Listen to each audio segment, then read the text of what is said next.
Good evening, everybody. I hope everyone's doing well. And yeah, hope everybody's doing good. You guys got here way before me. Welcome. I'm Katrina, and this is Sow and Tare Live. So we're doing a live chat tonight. And it is 2 years on YouTube today. I'm excited.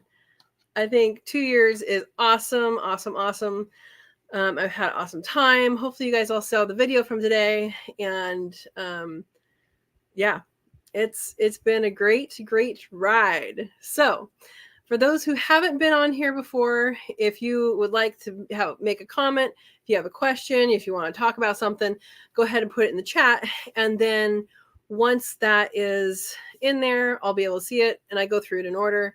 And we're going to start off with a bunch of hellos and highs, because that's usually where we start. And then we'll get into some more stuff. Somewhere in the middle, I have some special stuff. All right, oh my gosh, you guys are here way before me. I'm scrolling out to the beginning. All right. Also, let me know if the lights seem better, because I figured out something.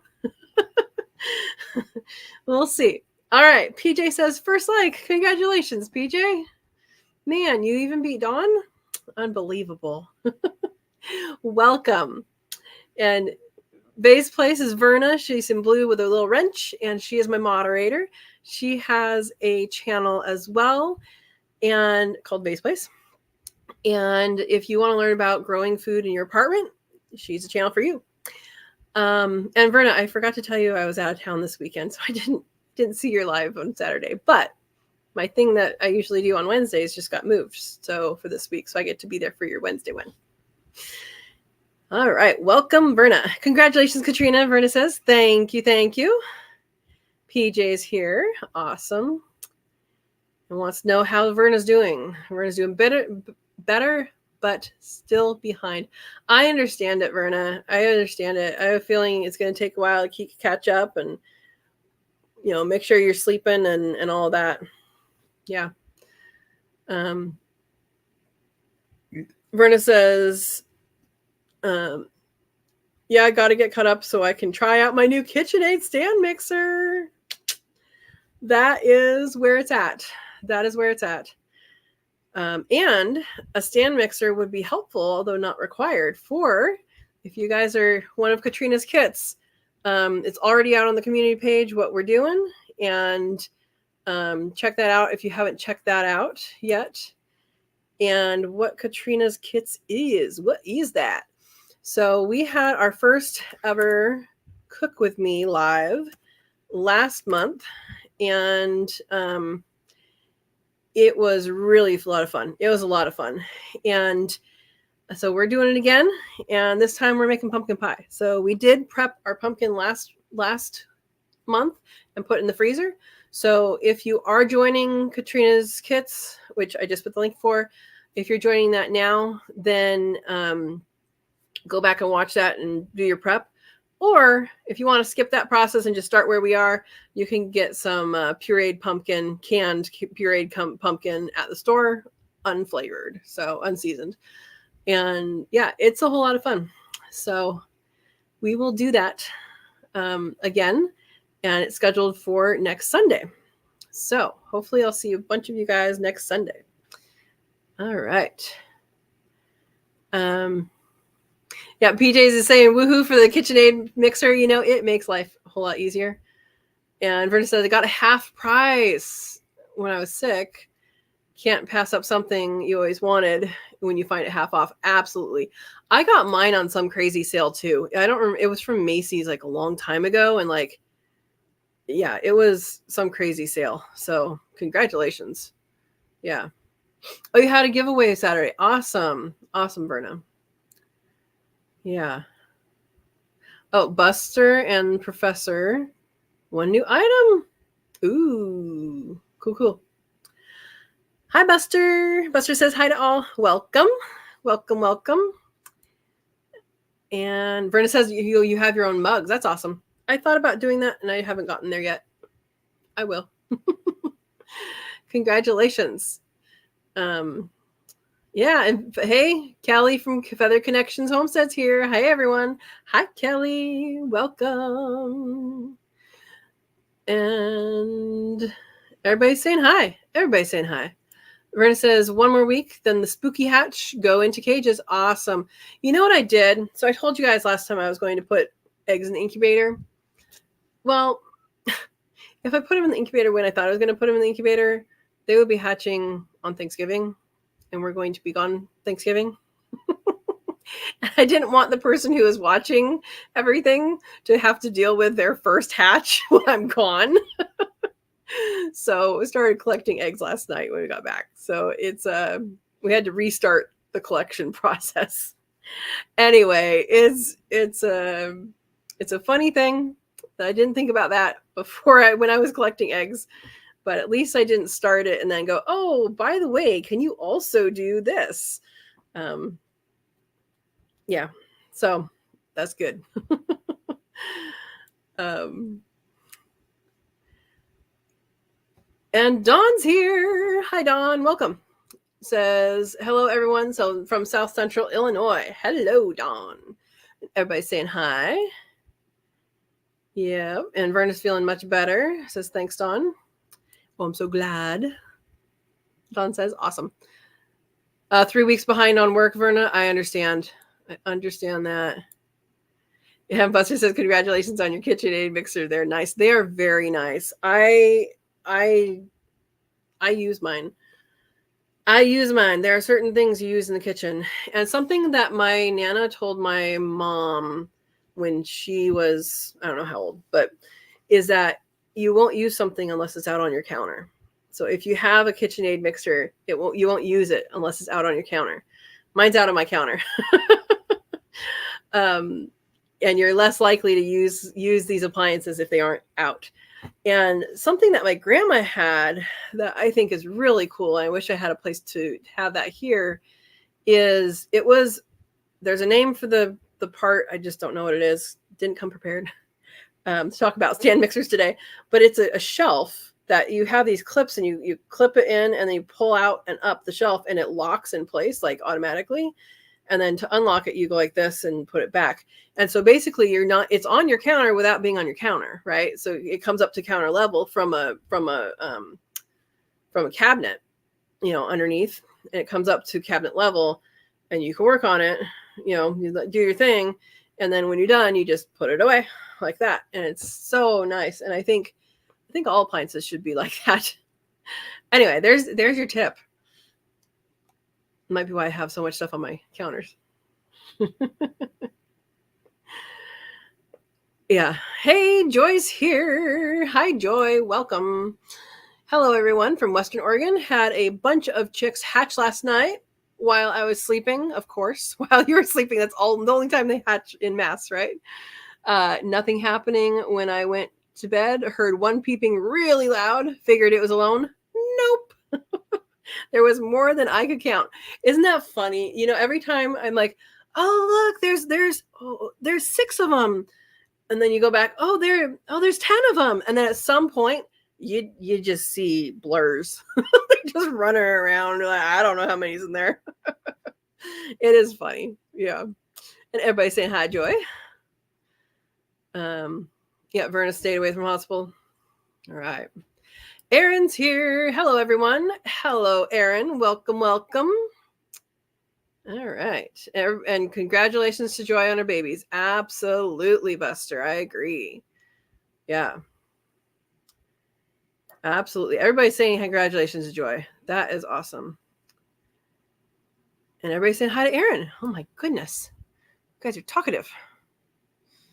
Erin says, I miss you, Verna. Absolutely. Verna says, Erin, did you really get goats or were they toys? So Erin had a short on the Guido's Family Farm channel. Was that yesterday? Go watch it. I'm not even going to say what it was. Just go watch it. It's fun. Congratulations on the goats. Oh, boy. Hey, PJ saying hi. Hi, PJ, again. And Guido's Family's Farm is here. Happy 2-year anniversary. Thank you, Christina. Thank you, thank you. And congratulations on your not goats. And Don saying congratulations. Thank you, thank you. Yeah, they were toy goats. Steve's a prankster. I know that. It was so funny. Yeah. Oh my gosh. Lights are bright. Are they too bright? They do seem better, Don says. All right. And all right. Awesome. PJ says, I'm all set for the cook with me this time. Awesome, awesome. And she is already one of Katrina's kits, and she attended last month. So trust her on her judgment there. Yeah, those hideaway cabinets are cool. Yes, they are, PJ. They are. There's so many like ingenious like storage things or furniture that turns into something else. I mean, that's awesome. Yeah. Yep. And Vern says it came with bowl, flat paddle, whip, and dough hook. Next time I plan to get the meat grinder, sausage stuffer, and the grain grinder. Awesome. Verna, there's the meat grinder that I have, which I do have a video on that. The meat grinder I have is not that brand, and it was cheaper, and it works great. So I don't know if the other one works better, but you might, off-brand stuff is okay. There's several things that make them that fit that. So there you go. Hey, my mom's here. Happy birthday, Sow and Tare. Thank you. And Verna says, hey, Mary, good to see you. Good. And everybody's saying hi to my mom. That's good. Don says, you will be able to grind rabbit and quail meat. Yep. I haven't ground the rabbit meat. I was going to grind rabbit meat, and then I was done at that point. And I'm like, you're going in the freezer whole. Well, gutted and all that stuff. But yeah. Yep. Buster's saying hi to my mom. Joyce says she's talking about when she looked in the incubator, she's laughing. She says, I saw $5 bills running around in there. Oh man. Are you selling them $5 right out of the incubator? That's an amazing market you have if that's the case. Oh, Verna's scolding. 10 likes, 11 here. They might not have seen something they like yet.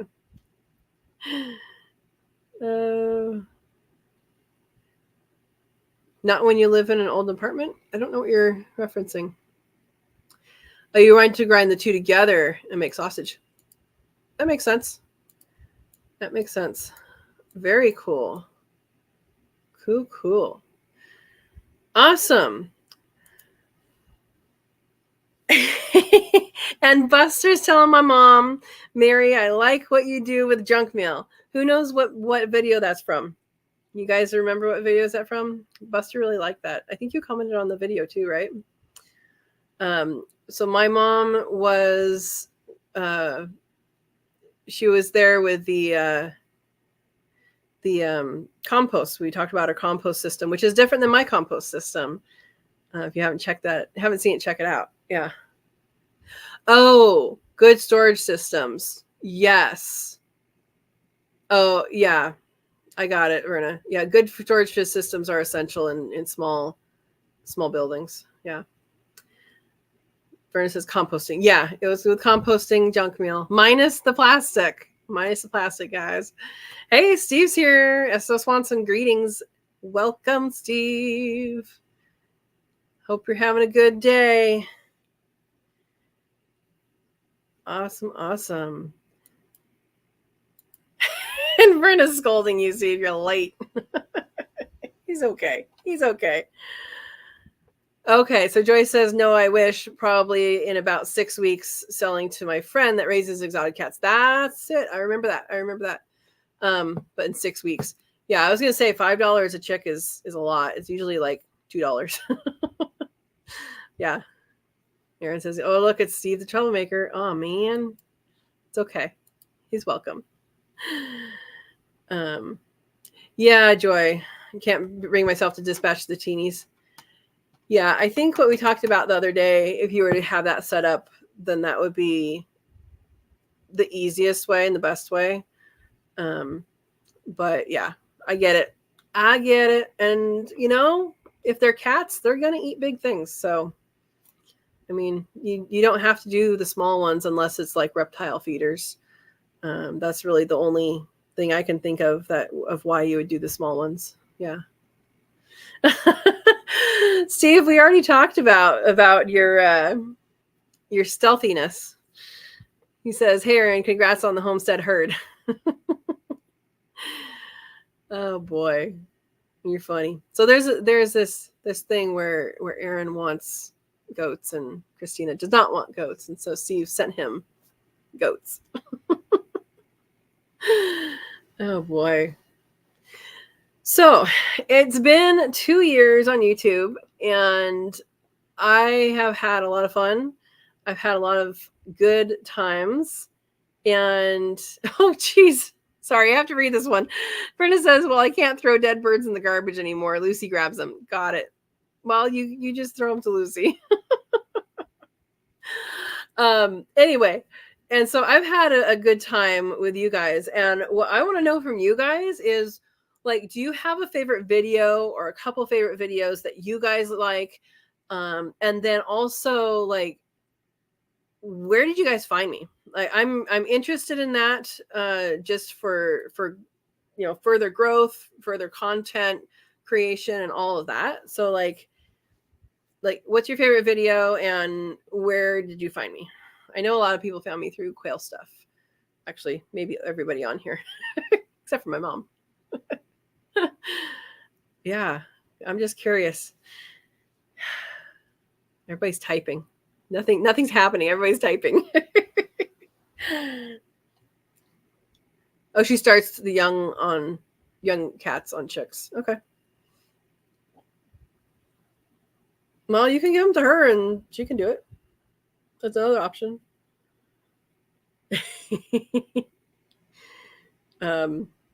Steve says, Katrina, QuailCon 2022. Then I proceeded from there, and we are grateful for it. Awesome. Buster found me through Verna. Thank you, Buster. Thank you, Verna. And Christina with Guidros Family Farm says, we found you somewhere through the quail grapevine. That's kind of how I feel with most people. Yeah, awesome. Dawn says, I don't have a video that's a favorite. I think I found you through Verna's live. If not, I have no idea. Can't remember. I get it. And I appreciate you guys here. It's awesome. My mom says, yeah, we go way back. I hope so. I hope so. Oh boy.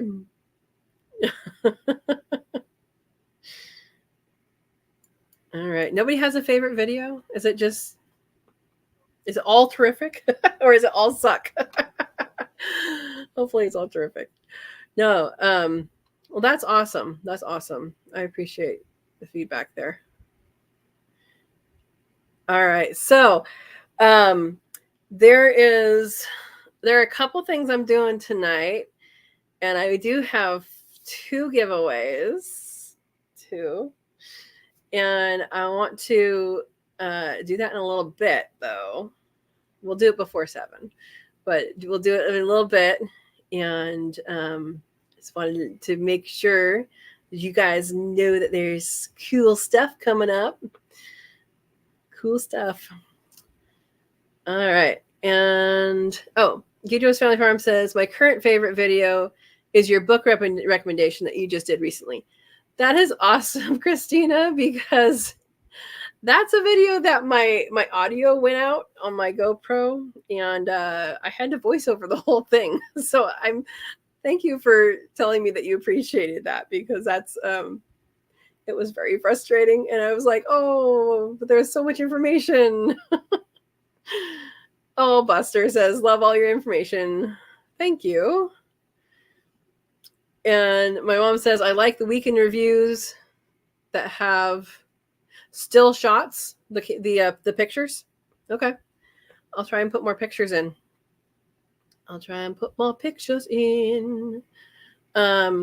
Verna says, I like it all. All right. All right.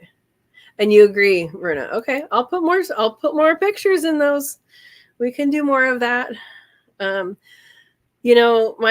parents had me go to a photography class as a, I don't know, was it a Christmas gift or birthday gift or something.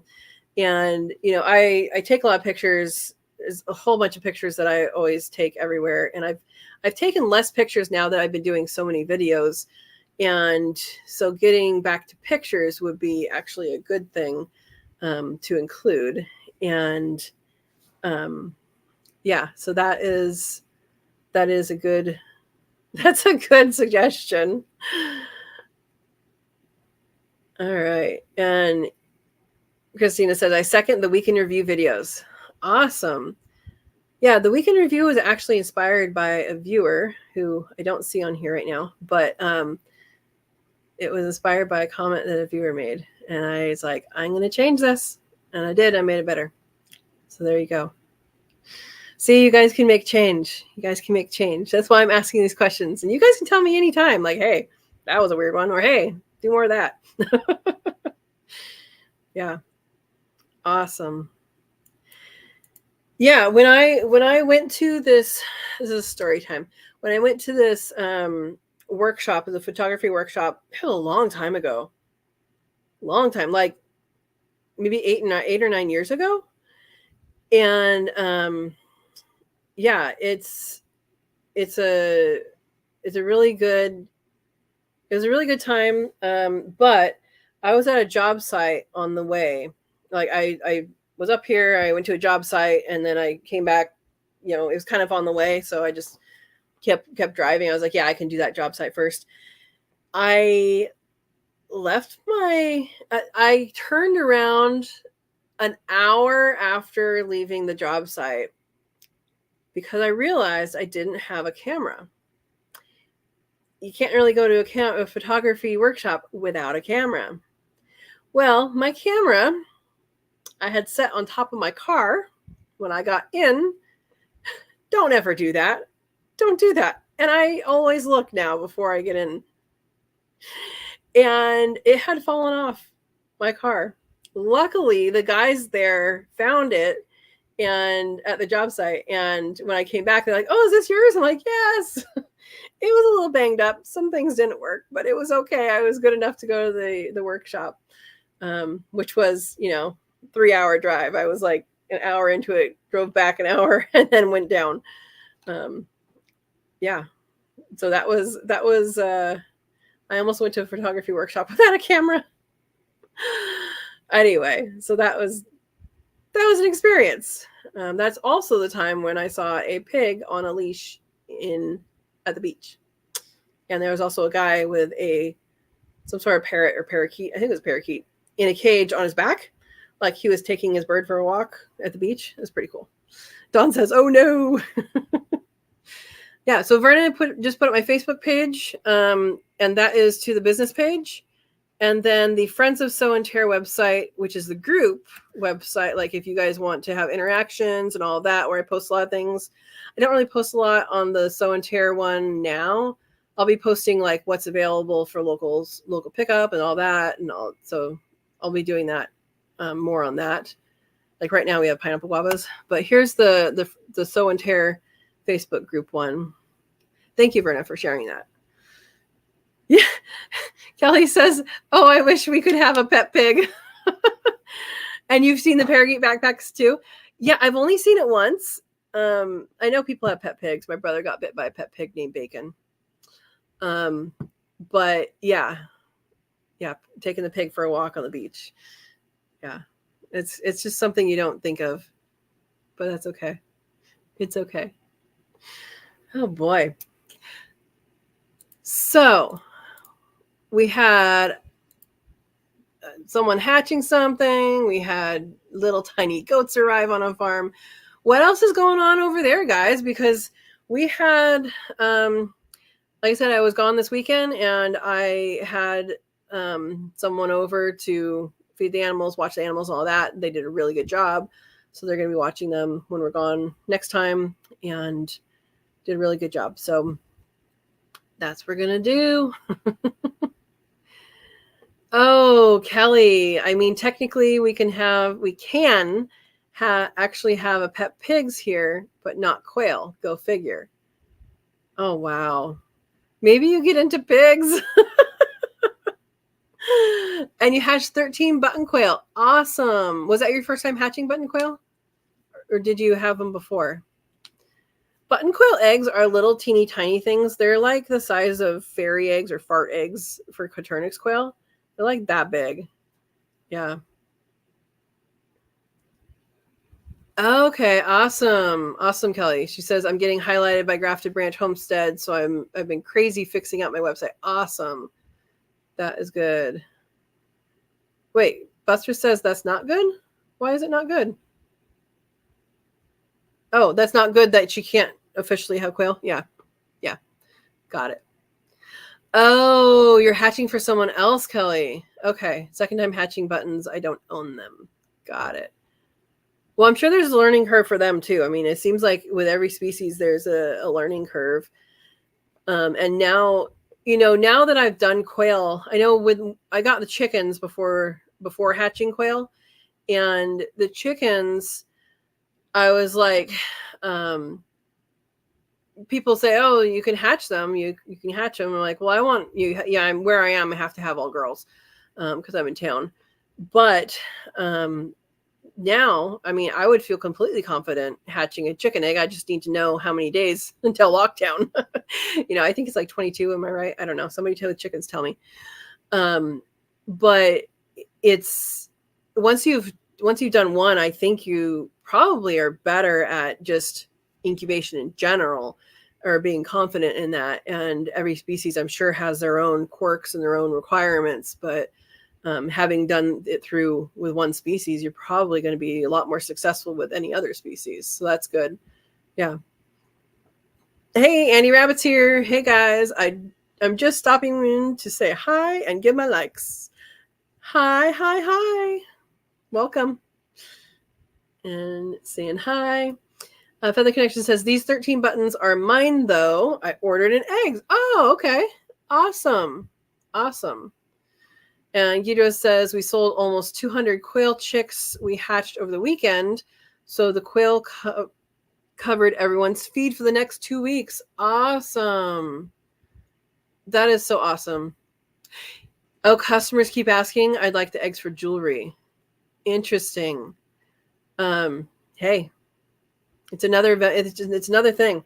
I strongly believe that if you have more than one thing that you're doing, you're going to be more successful. You're going to, maybe one of those things is going to drop off at some point and the others will carry. But I think that's a smart idea to have more than one thing going for sure. Yeah. And Guido says, sold all the chicken chicks also. Now collecting eggs for another big hatch. That is awesome. I need to start selling things. I do have a website. I don't have much on there right now. I have stuff that's like for a lot of local stuff, and I need to tie into more local things. But then also, I need to check on some other things. So anyway, there we go.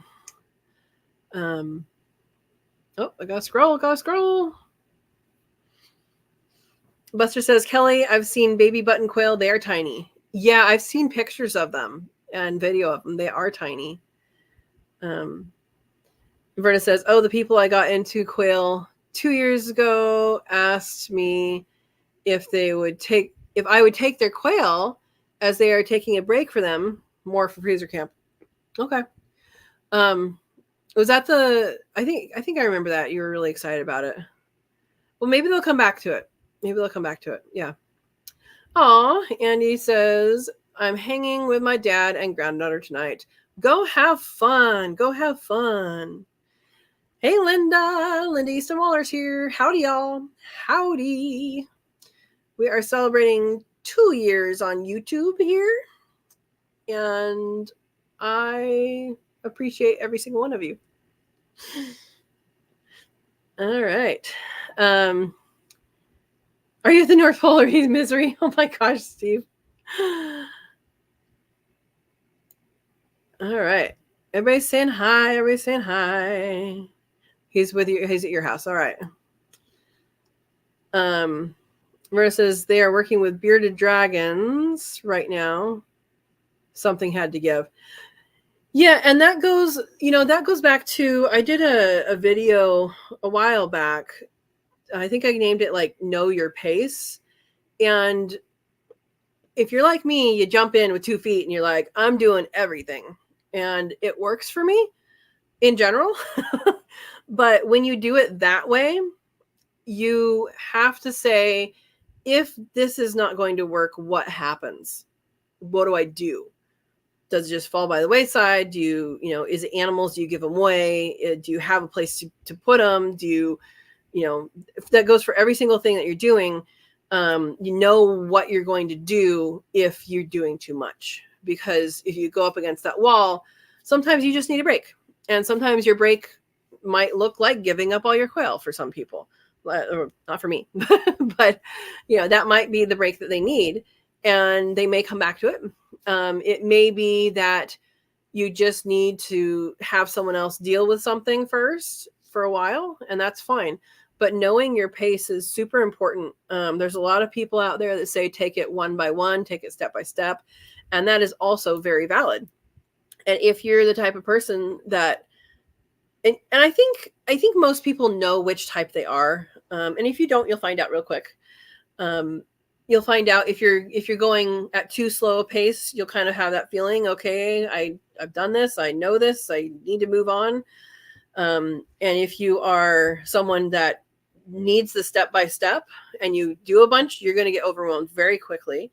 And you'll figure that out very quickly. So I think knowing what type of person you are going into something is really a good thing to do. And then, like Verna says, something had to give and you got to prioritize. So that's good.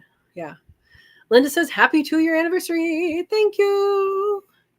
And Andy Rabbit says, congratulations, Katrina, on the 2-year anniversary of YouTube. Thank you, guys. Thank you. Yeah. So before you guys got on, before this people got on there, I was asking people what their favorite video of mine was and also where you learned about me. I'm trying to grow my channel even further, and knowing those things helps. I want to know what types of content, and then also like what types of content you enjoy. So that's good. We'll see if you guys answer. Verna says, if they can't hatch the eggs from the dragons, they will get back into quail. Okay. I know there's several reptiles that are pretty easy to hatch, and there's several reptiles that are pretty tough to hatch. I have a friend that has done a lot of that. And I know certain ones are harder to hatch. So I don't know why. I mean, they must need something very specific. But yeah. I don't know. They should talk with, has Wendy hatched bearded dragons? Ed's Wendy, where's Ed? Well, I hope they're doing okay. Yeah. I don't know that she's hatched them. I was just thinking that, like, maybe they hatched them, but maybe not. Maybe not. My mom, the prankster. I was born on April Fool's Day. You guys didn't know that? Early? Wouldn't it be wild to slip a quail egg into the dragon's nest? I think when they're saying hatching eggs, they're talking about in an incubator, but that would be funny. That would be funny. Verna says she needs to get a reptile incubator.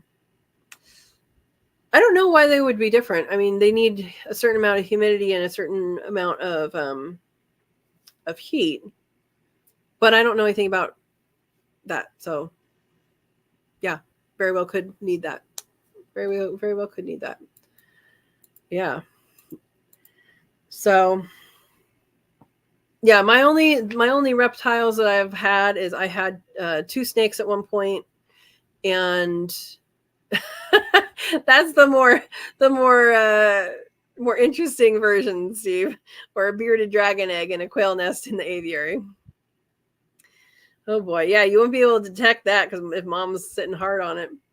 Yeah, I've had 2 Texas buried rat snakes, and I've had, when I was little, me and 2 other friends, we kept a lizard, and we would like trade it at school and stuff. We got special permission to bring the lizard to school because, I don't know, we found it had a broken leg and we were feeding it ants. I don't know what happened to it. It probably ended up dying. I don't know. But we were all so like, we're gonna take care of this lizard, and we made like a little harness out of string for it and all that. I don't know if my mom remembers that. Do you remember that? Yeah. Brenda is laughing. The quail would eat those eggs. They might. They're soft. I don't know if they have soft eggs or not. Probably not. Some reptiles have soft eggs. So anyway, yeah. All right. So I have a question for you guys, and we have a prize. Oh, Val's here. Welcome, Val. Is it morning there? Reptiles in any form scare me. Oh, no, reptiles are good. They eat a lot of stuff that is, they eat all the bugs and the rodents and all that. Yeah. No, it wasn't her. My mom is asking. She doesn't remember that. No, it was in 5th grade. I can tell you who later. Yeah. All right. So I have a question. It might take a while. Hopefully someone knows this, because this is the winning thing. Oh, Val, it's 2:36 in the morning. It's morning. It's morning. You're up late or you're up early. Thanks for joining us. So I have 2 prizes, and here's the first question for the first prize. Does anybody remember my first video? What's my first video ever that happened 2 years ago today? I don't know. Hopefully people know it and don't have to Google it. Yeah. That's my question for a prize. I'm not going to show you the prize until we get it. So that is the question. So in the meantime, I'm going to talk about something that the person who was watching the animals this weekend looked up. Nope, not rabbits. Looked up he went all into, hey, we have a prize winner. That was a very short story that I didn't tell yet. So Christina from Guidro's Family Farm is our winner. And you want to know what you won? You want me to surprise you? Let's watch the video first. I think I can do this. I think I figured it out. Let's watch the video. So, and then we'll show Christina what she won. Share screen. And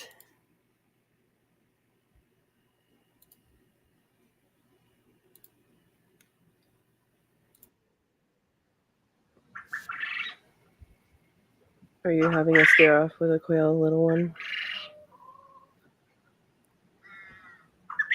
Not our cat is watching a quail that's on top of the sandbox, and it was watching him back.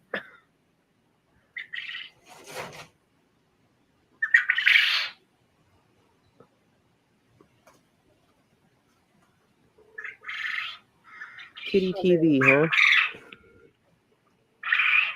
It's a really short video.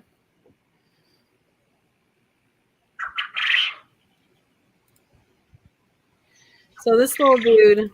So I put up the shade cloth so that the birds couldn't see out and see him, because my original adults, one of them got scared of him, and then they all stopped laying and all that because of the kitty. But these new ones don't know the danger yet. And he can see in through the cloth and they can't see out. All right. Who remembers that one? Oops, I gotta stop it. Stop. Okay. So that is the first one. Who remembers that one? It's pretty cool. Not Our Cat was a kitty that was not our cat, named thus by my neighbor. It was not our cat, but it went in between the yards and stayed in there. And it was like 2 years before my neighbor across the street realized that it stayed at my house all the time. I guess she was feeding it. His name was Buddy over there. And Not Our Cat has since disappeared. It's been right when the little gray kitty that's sometimes in the videos showed up. It was not that long after that when Not Our Cat disappeared. I don't know what happened to him, but he was very lovable when he wanted to be. And those were my first hatch. My first time I hatched quail. Those were my quail. And there was Jumbo Wilds and Jumbo Egyptians in there from my Shire farm. That was my first hatch. So that was pretty awesome. And yeah, he would sit there for hours watching. There was like a little window kind of in the back that we hadn't closed all the way. And he'd be like in there just watching them. There you go. Here we go. All right. Let me read some comments, then we'll get back to what she won. What did she win? Verna says, I'll get to it. Buster says, congratulations, Gidros. Yay. And Feathered Home Connection says, ha ha ha, nice. That's a happy cat. Yep. Buster says, Verna, maybe some more baby goats. No, they're not baby goats. Oh boy. Yeah, and Verna says, I remember that one. LOL. Yep. And Yidra says, you always have random cats adopt you. So there's a reason, right? I am an animal person. I'm more of a dog person than a cat person. However, the yard doesn't have a dog. Everybody else has dogs. Sometimes our yard has dogs. When we dog sat, when we watched dog, we did not see a little gray kitty. I heard the bell when we went outside once, and then after that, we didn't see him again until, I think we watched him over the weekend. And man, he was missing us next time. He was meow, meow, meow, meow. It was so funny. So that's the reason why. We have good habitat, good things, and all that, and no dogs to chase them. So, Christina, I believe I already have your address, but if you can email me, just in case, because I'm supposed to send you something anyway, I believe. Maybe I'll send you that thing with this thing.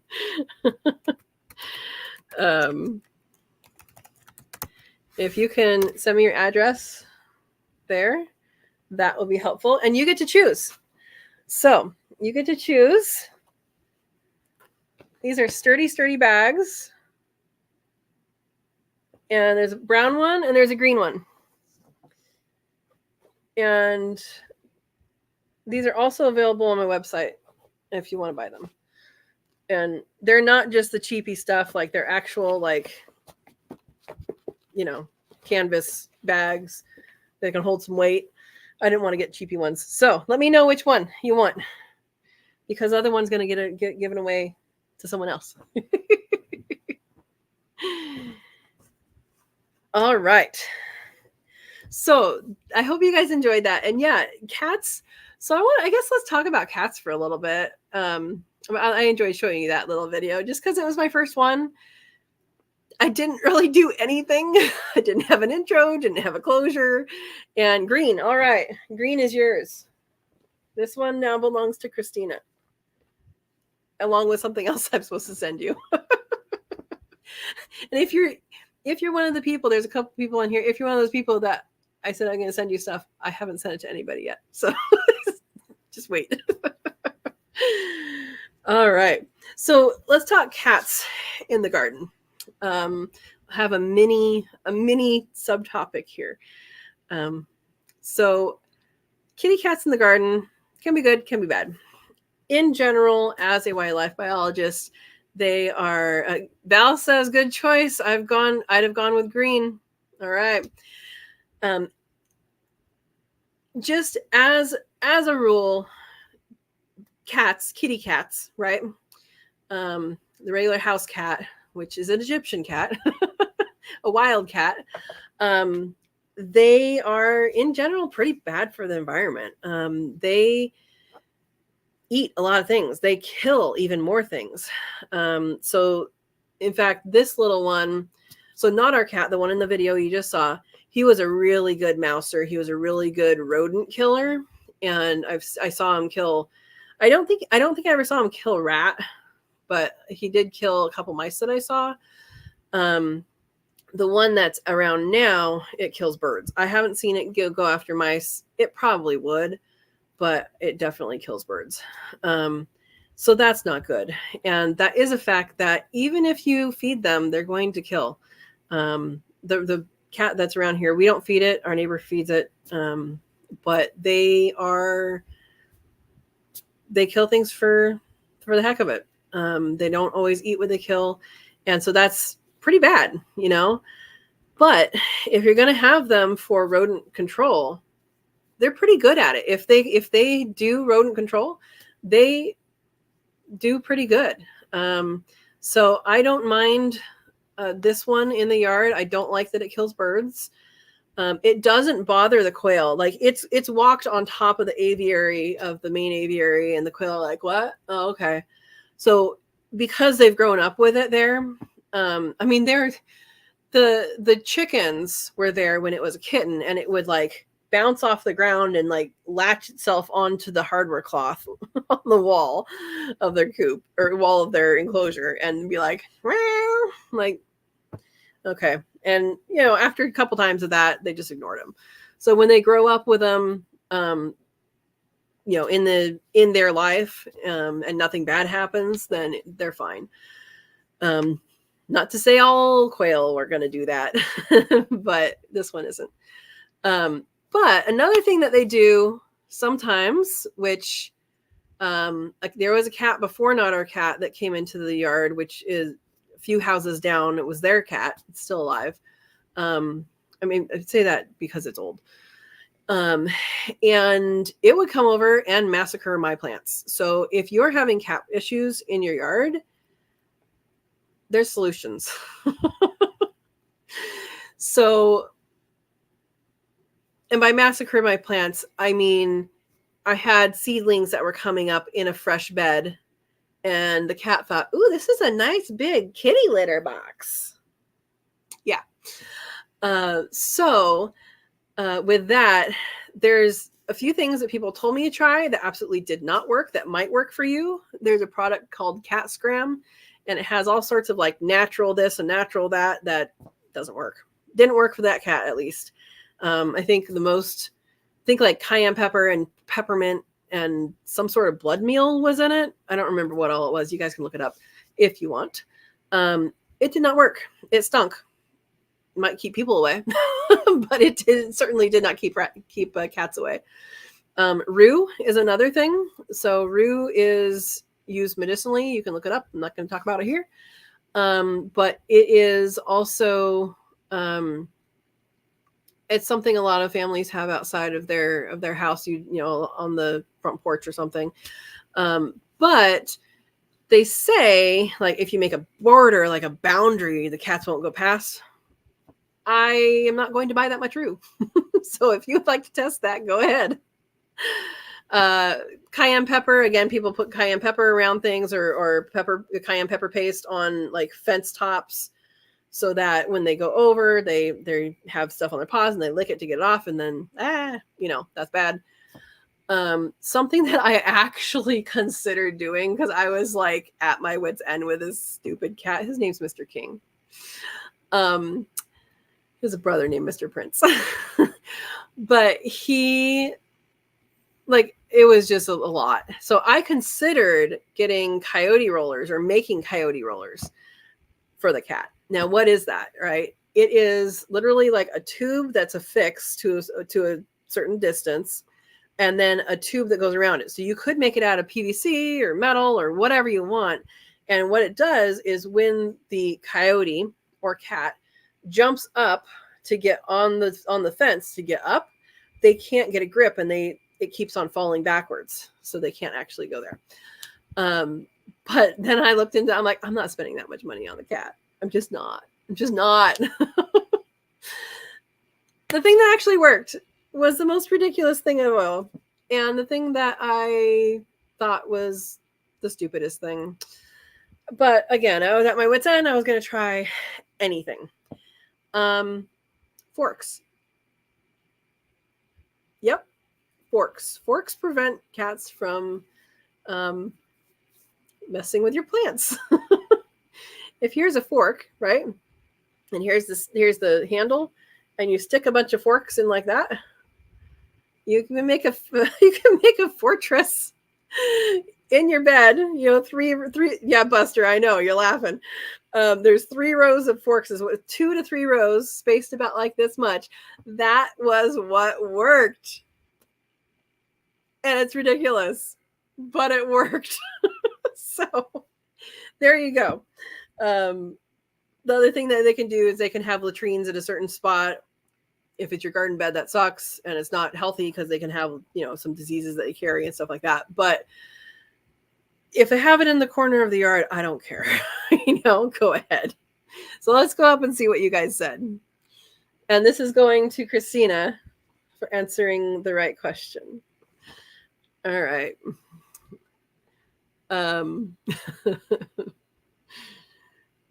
Yeah, Steve says they love to destroy a garden and go doo-doo in the garden containers. Absolutely, because you just made them the palace version of a kitty litter box. Oh, wonderful, Steve. He says, I have a feral cat that leaves dead moles at my door. Yeah, luckily this one doesn't leave things at the door. The little gray kitty, though, is so funny. So the other thing is, you guys probably saw on one of the weekend reviews, it got trapped in my neighbor's chicken coop. She lets them out to free range when she's around, and then at nighttime they close it up. And he must have been inside and didn't let them know that he was getting closed up. And he spent all night with the chickens in the actual coop, not just in their run, in their coop. Nobody got hurt. And I guess when the morning they went out, he was yelling to get out. And after that, he was very affectionate towards me. You're not going to lock me anywhere. So both that time and then after we watched the dog and came back, he's like, oh my gosh, I love you guys. Last night it was on the roof, and I went out and to check the mail because I haven't done that yet. And I hear meow, meow. And I'm like, is that over there? I was having a conflict of where it was coming from because it was actually coming from above me. And then I walk this way, walk that way. Oh, it's that way. Walk that way, walk that way. Oh, it's that way. And it took me a while to figure out, look up. And then of course I tried to put the camera on it with a flash, and it was like, anyway, randomness. We're going with random today. Dawn says cats carry a lot of diseases and can poop in your gardens, putting E. coli, etc. into your dirt. Yep. And Verna says Lucy kills all moles she sees, hears, or smells. Lucy is quite the mole killer from what I have seen and heard. Yeah. Dawn says, I trap cats. Haha. Really, I don't want flea bag disease in my yard. That makes sense. Oh, yeah. That was the other thing is it just decided that it could come in the house. We opened the door and it came in. Like, where are you going? And it just went to the other door. Is this your shortcut? Yeah. So it comes in the house now sometimes, which I don't really mind, but it's just funny. All right. Britta says, feral cats around here leave my plants alone. They know Lucy lives here. Yep. Dawn says they like to get under my deck and have kittens, and then they climb my screens, like to whiz on the doors too. Wow. I'm sorry. I don't know if you can fork your whole house. I'm sorry. That sucks. Trap and take the trap. Oh, Dawn. Yeah. Christina says, I desperately want a Sphinx cat one day. I'm not a huge fan of feral cats, though. Yep. Yeah, if a cat wants to be affectionate and not dig up my garden and actually takes, if they pay their rent, I'm more okay with it. Oh boy. And my mom says a forked forest. Yeah. Yep. I agree, Val. I wouldn't deliberately cause any animal distress. Absolutely. Absolutely. Oh, they run off a boat dock? That's not good. That's not good. Yeah, so my dad's here. Hi. The coyotes, etc., keep the cats in check around here, except for the one cat you caught on your cameras. Yeah, the coyote. When you have coyotes around, that can affect the population, as they say. Yeah. Everybody's saying hi to my dad, and Verna's away from the keyboard. Oh wow, yeah, Dawn, you said you trapped 5 cats in one day. Wow. Yeah, we have other feral cats, and I actually saw the little gray kitty. He has a name, but we call him Little Gray Kitty. He had a cut across his nose, and he was meowing at me, and I'm like, "What do you want? What do you want?" And he kept on meowing at me. I'm like, "Tell me what you want." But I think he just got in a fight or something. I don't know. Big cut across his nose. It's like scabbed up already. Your neighbors ask you to keep trapping. You need to figure out where the boy is and get the boy fixed, and then keep him in the neighborhood so that he keeps other boys away.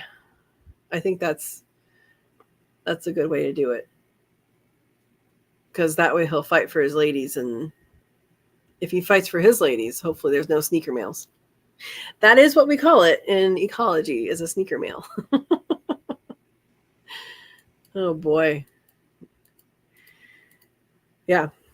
So who's up? Any domestic pet is very bad for the natural animal population. That is generally true. Yep. If it's outdoor, if it's indoor, it doesn't really kind of matter. But yeah, there's actually studies done on dogs and like people that dog walk, and a person plus a dog has more impact than just a person, and it has more impact than just a dog. so we also have an impact. So that's true. That is true. Yeah. So yeah. So I'm collecting quail eggs this week. Going to do, we collected last night, Sunday, Monday, Tuesday, Wednesday.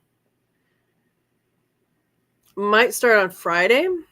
And my goal is to test some smaller Brincias that I got for a rental program. And if you haven't heard about that, that is Linda's Hatching at Home program. And you can look that up. And if you haven't gone through that course yet, I think it's a really good course. And it has a lot of information, a lot of resources too, to have a program like that.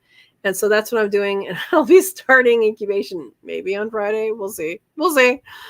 And I want to have it incubate when I'm gone, just to test the incubator.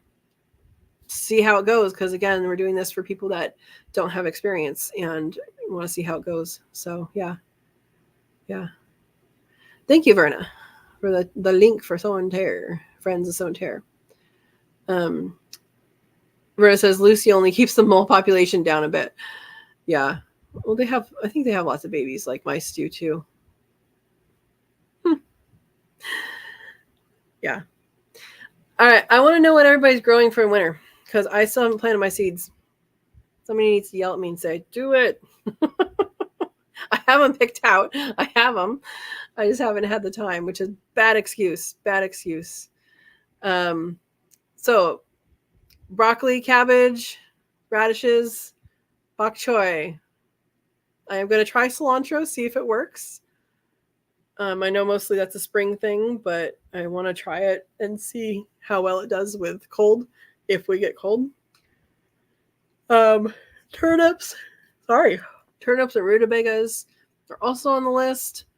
Cauliflower, Romanesco. I don't know. There we go. I know, Verna. Better get them in the ground soon. Absolutely. Oh, peas too.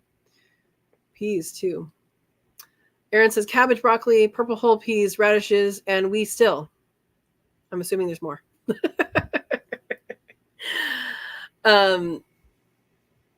Oh, you still have okra and peppers growing. I still have peppers growing, but that is in the green stock, and those will go in whenever. Well, we'll probably take them into the screen and porch this weekend, just in case it gets cold this next week.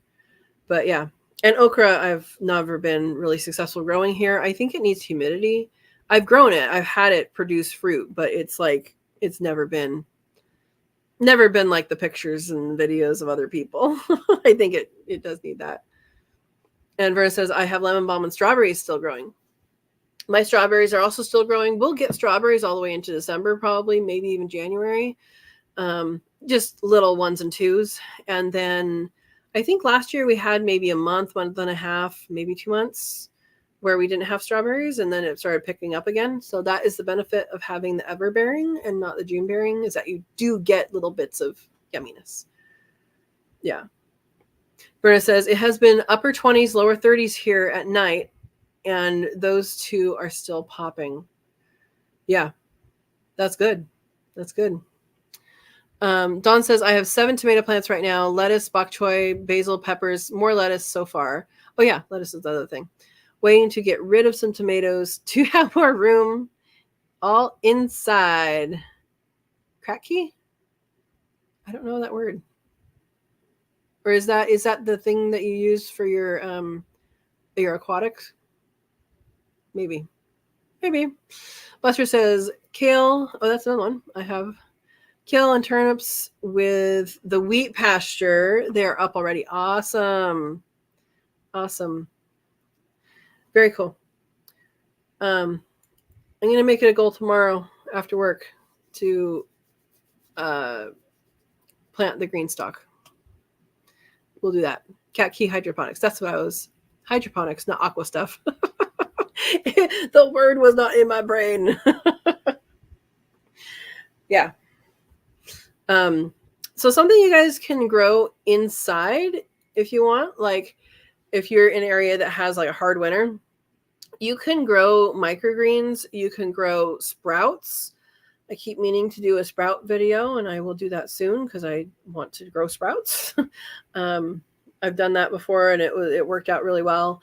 I want to grow some of the smaller sprouts. I've done mung bean mostly, but I have some other sprouting seeds that I want to try. And aquas with fish. I knew that. I knew I was saying the wrong thing, Dawn. That's why I said thing. Even though aqua is aquatic, so it should be water, right? I don't know. Hydro is water too. Anyway, there you go.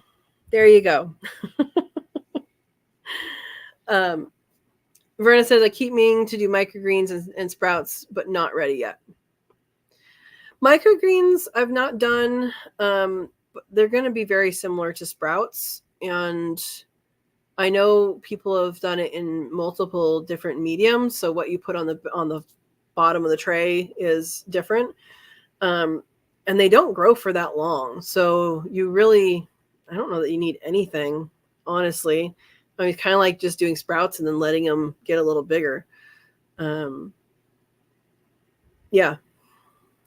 But mung beans are good. They only take a few days, and they take up a lot of room. So 1 or 2 tablespoons of seeds per quart jar is enough. Like, you don't need more than that because they will get big for sure. Yeah. So we'll have that as a goal on Wednesday. Maybe I'll do that on Wednesday. Yeah.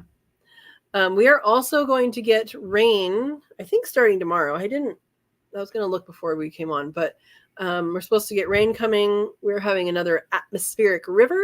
So I have a feeling we're going to have an atmospheric river filled winter. And So we redid the roof for the aviary, the main aviary, and tomorrow morning I'm going to be pulling it tight. I got some clamps today at the store that are just better than the C clamps. And so I'm going to be pulling them tight and then installing those as I go, just to make it a little bit better. We like to have a little bit better. Yeah. So Val says it's a bit of a faff. I grow them for the quail. Oh, the microgreens. They demolish them in minutes.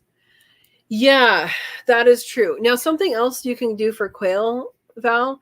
I don't know. Do you have like a garden that is growing other things like permanent plants, or is it pretty much just the quail? Because you can grow things like, I mean, my marjoram, they love marjoram. I give marjoram to them all the time because I have this big plant of marjoram. And so there's certain things that you can do.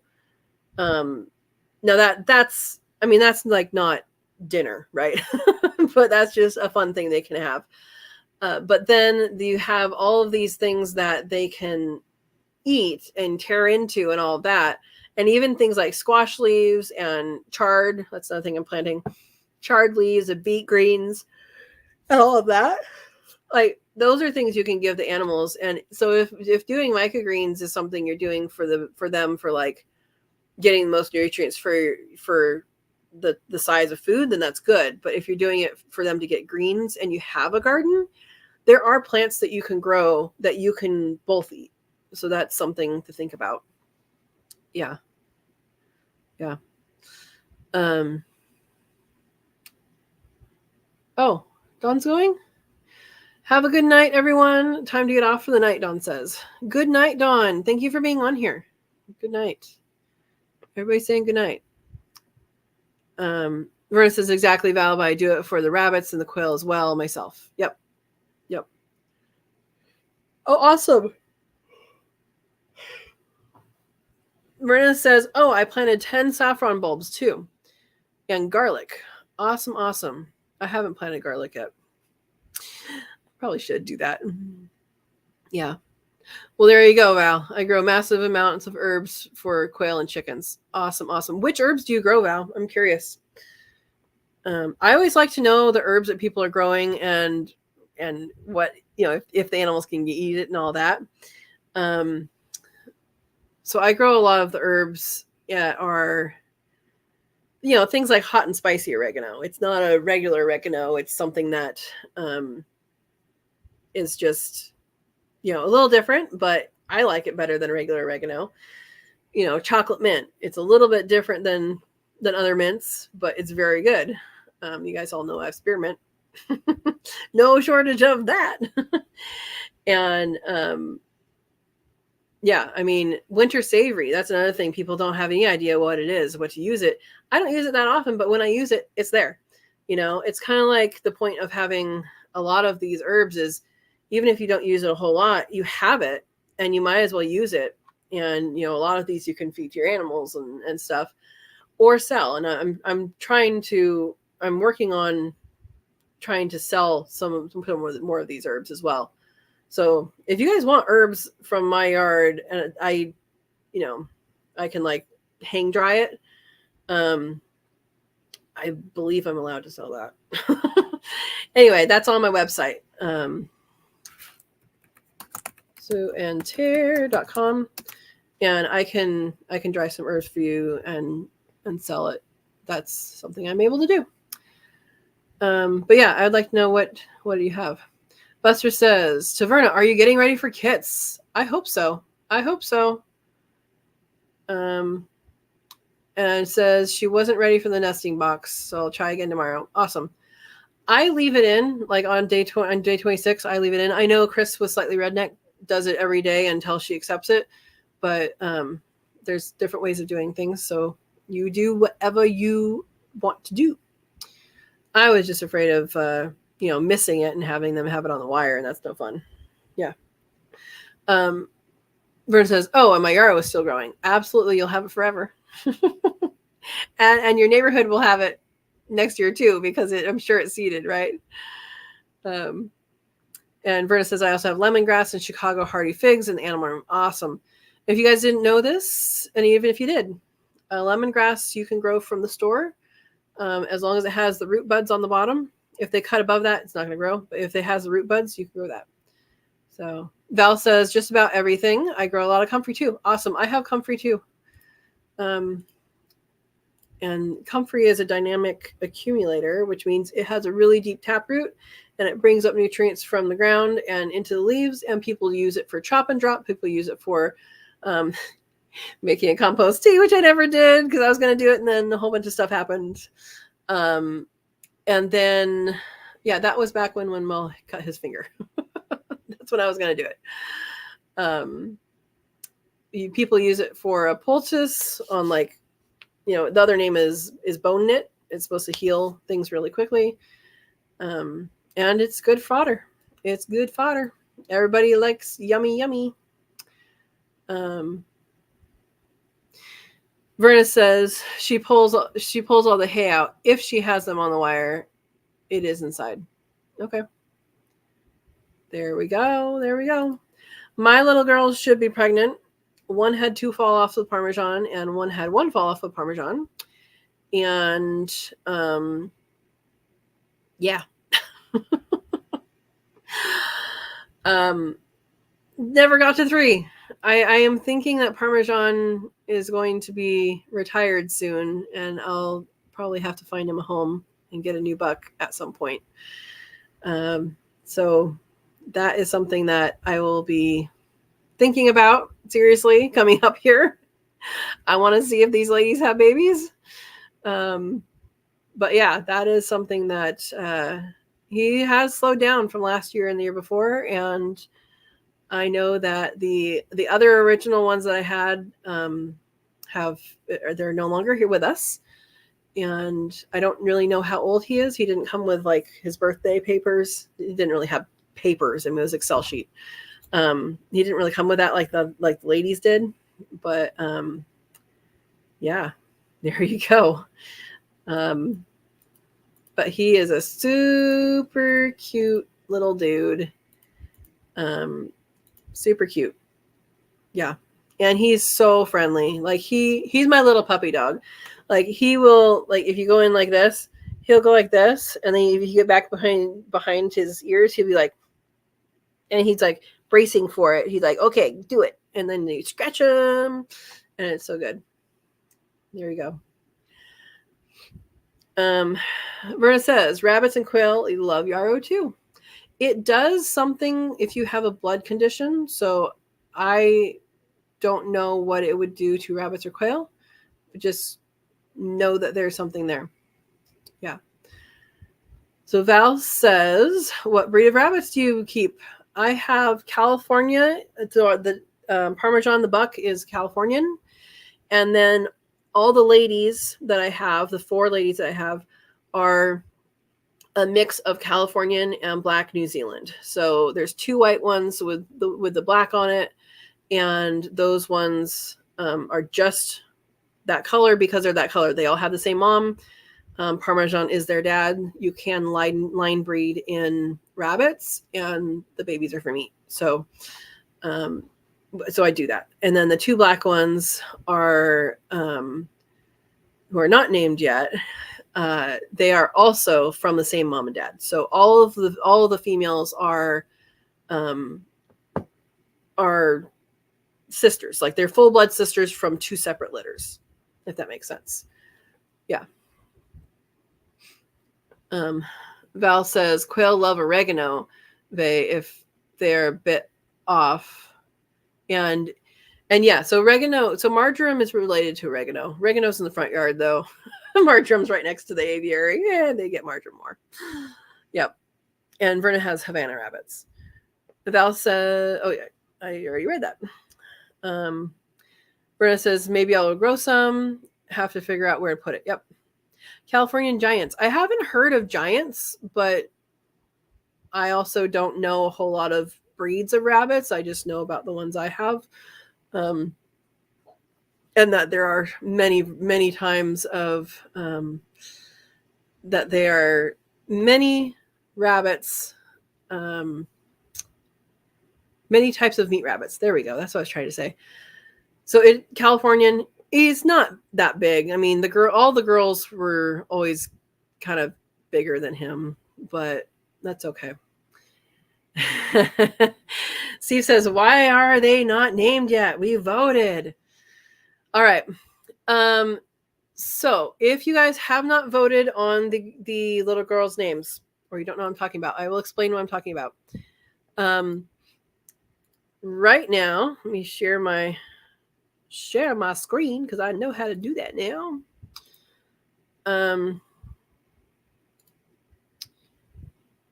All right. This says we have some bunny names to vote on. Tortellinis baby girls need names. Choose your favorite, and the top 2 names will be their names. One of them is more calm, and the other one is a bit more spicy. So we have those names. The choices. So last week we chose. You guys gave me a bunch of different names last week, and they are all Italian food related names because those are the names of the ones that I got originally. So that is good. But their names could be penne, risotto, cannoli, focaccia. So the top 2 are going to be named. And right now, risotto and cannoli being number 1, risotto being number 2, are in the lead. So if you have not been over to the community page go to my homepage and then down to the community page, and you can vote on it. And I never said when voting closed, did I, Steve? I kind of didn't really tell you when it opened either, did I?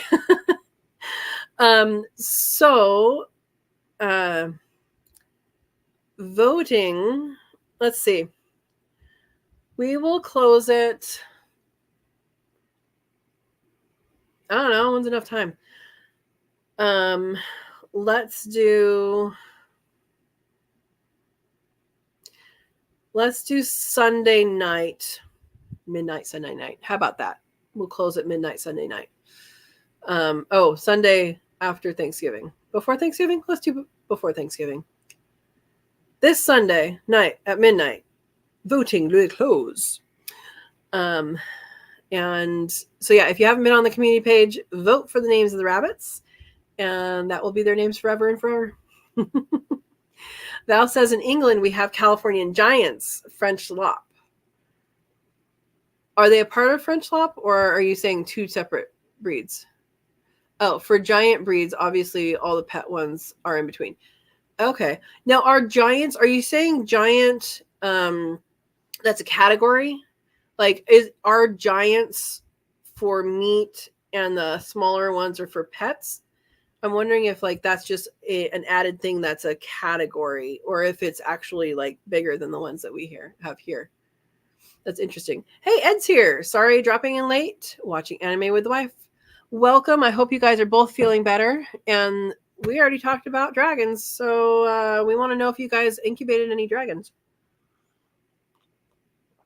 If you're still on. Or if they all came whole. Verna says, Val, Havanas are a compact meat rabbit. Great for small areas. Okay. Only have 10 votes thus far, Steve said. Yeah. Yep, we need more votes.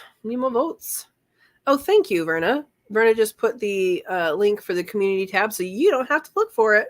You can right-click it and open it right now and vote. All right.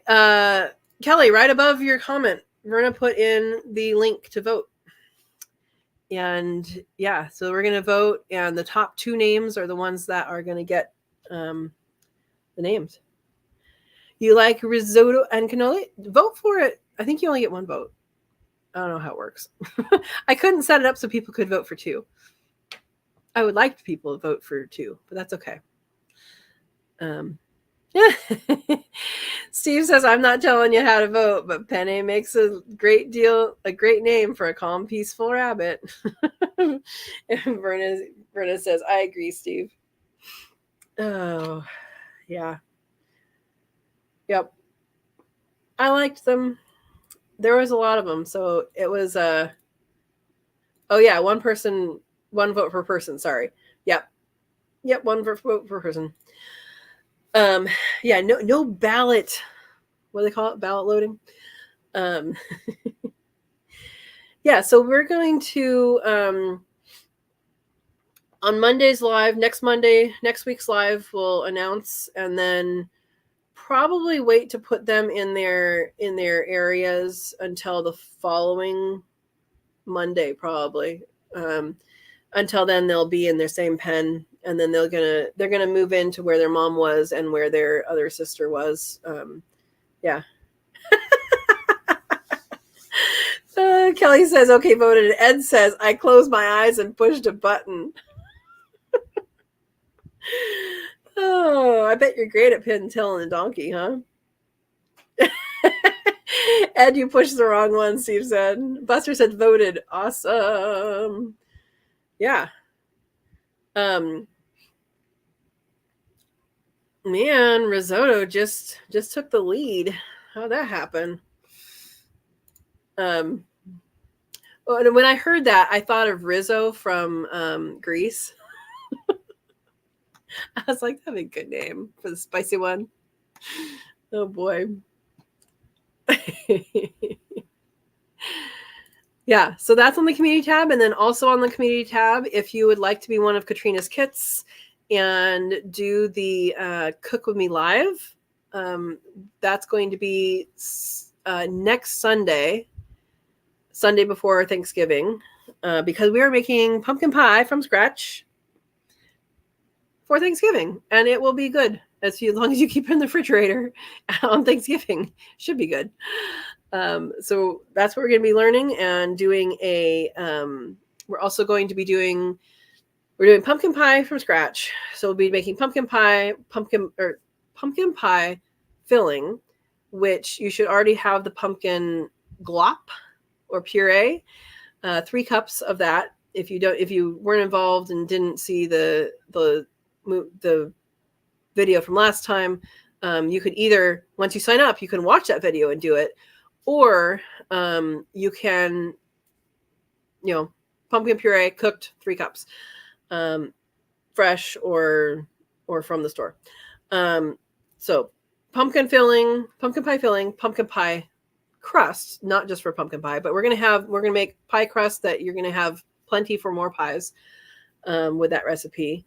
We're going to do some napkin folding because you got to do something to fill the time when that pie's baking.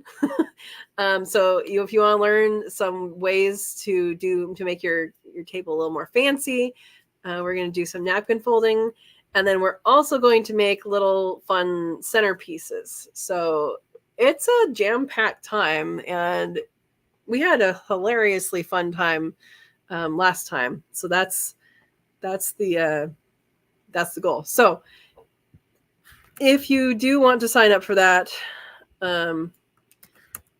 here is the link. And again, if you do sign up for it, or you sign up for it at any point, you can go back and watch the other ones. I have a playlist that only members can see of the other ones. Now, right now, there's just one past, video, but later on there'll be more too. So yeah. All right. Berta says, first thing I plan to make with the KitchenAid is pumpkin cheesecake. I've never made pumpkin cheesecake, but cheesecake is yummy and it's easy to make, and you just have to be in the kitchen forever or come back to it. You make the really good kind. You basically turn off the oven when it's done and leave it in there for an hour, and then open it and then leave it out on the counter until it's cool. And then you put it in the refrigerator, and then there's this whole setting time with it, but it is good. It's really good. So good luck with the pumpkin cheesecake. And Feather Connection says Rizzo is the cute rat from the Muppets, Gonzo's best friend. I did not know that. Did not know that. Very cool. Very, very cool. Mm-hmm. All right. One of my other goals is to make a bunch of tea. I have been slowly going through my. I say that as I'm drinking water tonight. I'm drinking water tonight, guys. How lame is that? I should have some tea. I have been working through my store-bought teas and have decided that I'm only going to keep throat coat, echinacea, and chai because I do like chai. And the rest of it, I'm working my way through still because I have a bunch of it. And I will be trying to only have the tea that I make for my yard, the herbal teas. And I want to know what your favorite herb is for herbal tea. So I have a bunch of different kinds of herbs. You know, lemon verbena is really good. Lemon verbena or lemon balm with hot and spicy oregano and chocolate mint. That's my favorite combination.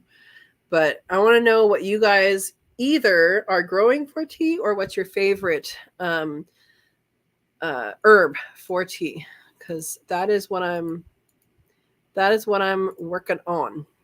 I even have tea bags. I don't really need it, but I do. Yes, Val. Val asks, must have missed it, Vay. Did you get a new KitchenAid? Yep, got on a half price sale. That is awesome. Steve says, I drink grafted branch teas. That is awesome. I miss his lives because they're Saturday when I'm at volleyball. I need to check in every once in a while or something. But yeah, he does a lot of different teas. That's for sure. Yeah, Val, they are an investment. And that's why getting it half price, that is the best. That is the best to get it when it's on sale. I got mine when it's on sale. All right. Verna says sage and lemongrass.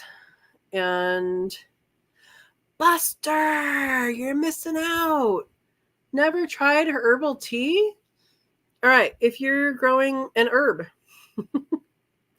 all you do is you put it in a cup and you put hot water over it and you cover it. If it's fresh, it's better to cover it. And you wait. If it's fresh, you got to wait a while, depending on the strength. If it's already dried, then you can put it in there and just wait like 4 minutes, and it's a great thing. So that is the other thing you can do with any herb you could eat. You make tea out of, and I will put an asterisk up there and says, well, I don't really know all the herbs, but all the herbs I know of, you can do this, and it's wonderful. It's wonderful. You can even make, like I said, oregano. Like, I did not even think of putting oregano in as a tea until I had it. And I'm like, I have a bunch of this. I'm making tea. I wonder if this is good. And it was. There you go. Thank you, Verna, for putting Grafted Branch Homestead Store on there for the teas. Ed says, I did. And I can send people dried herbs, I believe. Can't really send people fresh herbs because they're going to be like when they get to you. But yeah, dried as in hung dried. Like, there's this whole thing with permits and stuff for using heat, and it's ridiculous. But I'm in California. Ed says, I do not like tea. I've only drank tea because it was the only thing to drink and I choked it down. It doesn't have to be black tea or green. Like, it doesn't have to be tea from the tea leaf plant. Because if you didn't know that, like, black tea and green tea and white tea, they're all from the same plant. It's the tea plant. And if you have herbal tea, it doesn't have to have that stuff in it. Yeah. And Steve says you can watch the replays. Yes, you can. Yes, you can. Thank you, Verna. Thank you, Verna, for the link to the store. Yeah, Verna says I will steep mine for 5 minutes. And it totally depends on the type of tea, how long it should steep. And if it has a lot of caffeine in it, like a black tea, you don't want to steep it for a long time. If it's like lemon verbena, I mean, you can drink it with the leaves in there forever, you know, and it doesn't change the flavor. So yeah. Val says, or you can buy the little round basket to soak it in. I like it iced. Yeah, so those tea balls, I think we call them here. I have some of those, and I have some of those that are, well, I have one that's a ball, and I have some that like open, like there's a handle and it opens. You put stuff in and then you release it and it closes, and you just set it in there. Yeah. Yep. Stops all the bits floating. It does not stop all of them, but it stops most of them. Yes, it does. Yes, it does. Ed says, congratulations on 2 years in YouTube. Awesome. Yes, thank you, Ed. Thank you. We were asking people before some of these people have gone on here, what's your favorite video? And I don't remember what the second question was. What would you like to see more of? Like what types of content would you like to see more of? So those are the 2 questions I'll pose to you guys. I know some people already answered that. I think Val and Ed might be the only 2. Maybe Steve. I don't remember if Steve answered that. Yeah, there we go. And if you missed it, Guido's Family Farm, Christina, won this. And this is a bag. It's a canvas bag. It's also available in the store. And it is like, you know, it's a real bag. There we go. So she won the green one. She won a green. And oh yes, thank you. Where did you find my channel? That was the other question. Buster says, thank you for paying attention, Buster. I'm just making things up as I go. Yeah. So, oh boy. So yes, we've gone through a lot of things. So you guys all voted, hopefully. Let me redo voting for the names. Let's see if it changed at all. Oh, Penne moved ahead with penne and risotto. If you haven't voted yet, you might want to vote. Get your vote in. It'll be open till Sunday. All right. Cool. Oh, you found it on YouTube? It just suggested it to you? That's pretty cool, Ed. That's pretty cool. Yeah. Or maybe it was from my share YouTube. I don't know. Anyway. All right. Oh, Verna told you about your channel. Verna, you're awesome. Isn't Verna awesome? Buster's laughing at Ed. Ed says, I don't even know who I voted for. Steve is cheating with his extra channel. Steve, you only get one. Oh boy. It's playing. Oh boy. Voting influencing. Oh boy. Man.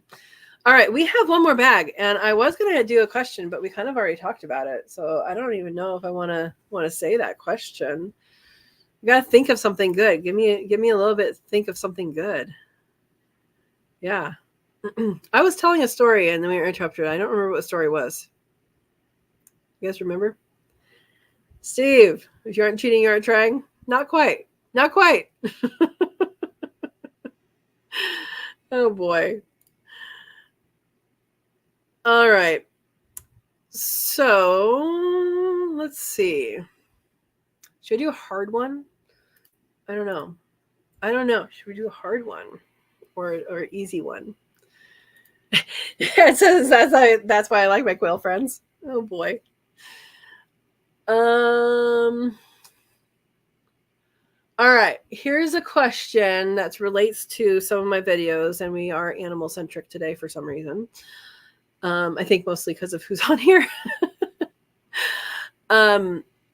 Oh, and Christina's laughing at Steve too. Okay, so from the videos that I have done a first aid thing with both rabbits and quail using the same method. It can also be used on people. Is that hard enough? What was the method? No, Christina can't win twice. Christina, you can't vote. Good catch, Steve. No voting, Christina. Or not voting. No answering. All right, so there's a first aid thing that I did both for quail and for rabbits that I've done in videos, and it can also be used for people. And it's something that a lot of people have around the house. A lot of people have stuff. You can get the ingredient, the single ingredient at Walgreens and anything else like that. There we go. Band-Aid. Ooh. I have not put a Band-Aid on a rabbit, Ed. I have put a Band-Aid on a quail, and we'll talk about that while people are thinking. All right. Why would you put a Band-Aid on a quail? How silly, right? Pumpkin. Nope, not pumpkin. Bentonite clay. Nope. Nope. Okay, Band-Aids. I have made shoes for quail out of Band-Aid. And how you do it, if the quail comes out with like a foot that looks like this, then you can actually straighten it. And well, they don't have as many fingers. You can straighten it, put the thumb back, make sure the thumb is back, put it down on a Band-Aid, flop it over, give it 24 hours, maybe a little longer, and it is done. You take off its shoes and its feet are reformed, and sometimes they don't look all the way right, but it's right. So while you guys are thinking, I am going to find this video. All right, here we go. Let's see if I can open it without, let's pause. Let's find another one. What was the other one called? There we go. All right, I have the two videos up that I'm thinking of. And let's see what you guys come up with. Oh, Q-tips for ears. You could use Q-tips for ears. I haven't used them on the quail. I really haven't used them on either one. Oh, C says, I've never had to take the shoes off. They did it on their own. Yeah, I actually prefer using painter's tape. Uh-oh, Christina knows the answer. Christina, oh, no. No, you can't. Yeah, so I actually prefer using painter's tape over a Band-Aid because it is less sticky and it's less likely to be like, I felt so bad. I got some of the feather fluff in it one time, and when you take it out, like it tears, and I don't like doing that. I'd rather use the blue painter's tape. Is really good for that. Hydrogen peroxide, no, Ed. I'm just guessing. Oh, Verna's back. The question is, if Aaron types it, the question is, what first aid have I used on quail and rabbits that you can also use on humans? And it's one ingredient, and you can get it at like Walgreens and CVS and that type of stuff. Oh, nobody's getting it, huh? It's not hard. I use it. I use cut up cardboard, like a cereal box type for top and bottom, and tape them together. Yeah, you can use that too. Not coconut oil.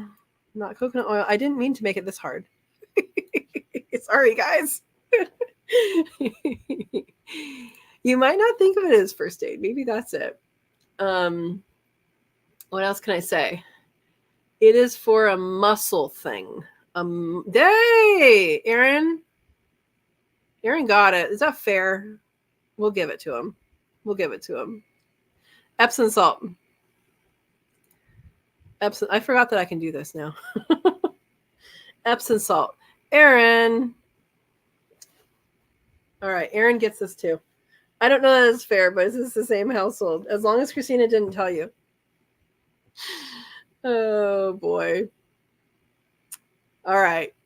So you guys get both of them. But Aaron's is brown and Christina's is green. She's in a different room. Okay.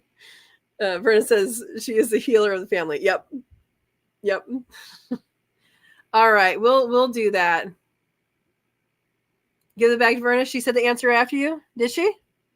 All right. It's going to Verna. Verna, you did say you liked the brown one when I showed it to you guys, huh? Congratulations, Christina, Aaron, and Verna. And Verna, I already have, or I think I have your address, but you can email it to me again. Awesome. Good team player, Aaron. Yeah, Epsom salt. So let's, I didn't queue anything up because this was not the question I was going to ask. I was going to ask what kind of rabbit is Parmesan, but we already talked about that. Maybe I should have asked that. So I don't know. Let's just go to here. Let me queue up this one.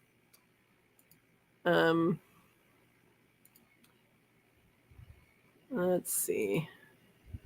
I got to figure out where to put it. Let's go there. All right. So, let's see what the comments are. That was kind. Yep. Aaron is a very kind person.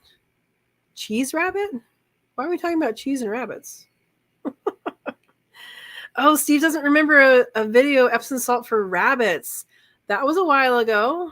It was last year. And then the quail was last year too. I don't know. I didn't get the dates on here. Yeah, it was a while ago. I know the answer too. Yeah. Aaron says, for the record, I'm a frequent user of Epsom salt soaks. Helps muscle pains. Absolutely. So Epsom salts are really awesome. They have a lot of good stuff in it, actually, but magnesium is one of the things that it really helps with muscle aches. It helps with depression. Not a doctor, not prescribing things, but it absolutely helps. In fact, when I did the rabbit's leg, I will tell you the story, then show you the little clip, and then we'll go on. But when the rabbit had a hurt leg, I was actually at the time suffering from a sprained ankle that was pretty bad. So I was giving myself Epsom salt soaks, and that's probably why it was right in my head to do that with a rabbit. But it actually worked. All right, let's see. Verna says, when one hurts leg. Yep. And Val says, yes, me too, Aaron. I love Epsom salt baths.